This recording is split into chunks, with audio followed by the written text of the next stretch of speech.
राहुल एक दिन अपने पुराने घर के बगीचे में खुदाई कर रहा था जब उसने एक रहस्यमय संदूक पाया। संदूक के अंदर एक पुराना दर्पण और एक किताब थी।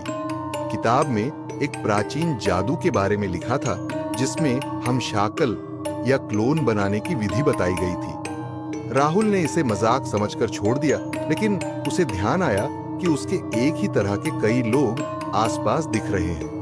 रात को राहुल ने उस दर्पण को अपने कमरे में रखा और उसकी किताब को पढ़ने की कोशिश की। जैसे ही उसने किताब में बताए गए मंत्र का जाप किया, दर्पण की सतह पर अजीब सी हलचल होने लगी और दर्पण से एक और राहुल बाहर आया। ये क्लोन हूबहू राहुल जैसा ही था, लेकिन उसकी आंखों में एक अजीब सी चमक थी। राहुल ने सोचा कि यह एक मजेदार प्रयोग हो सकता है, लेकिन जल्दी ही उसने महसूस किया कि क्लोन पूरी तरह से अलग था और उसकी इच्छाओं और इरादों में कोई समानता नहीं थी।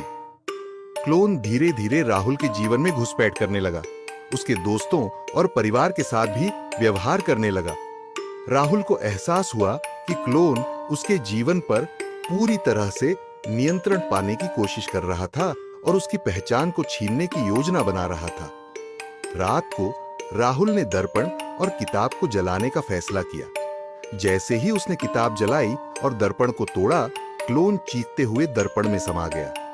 सुबह उठते ही राहुल ने देखा कि दर्पण और किताब गायब हो चुके हैं, लेकिन उसकी आत्मा अब भी भयभीत है। उसने महसूस किया कि वह खुद ही क्लोन से घिरा हुआ है, जो अब भी उसके जीवन में कहीं न कहीं छिपा हुआ है। राहुल के मन में अब केवल एक ही सवाल था, क्या वह खुद असली है या क्लोन ने उसकी जगह ले ली है?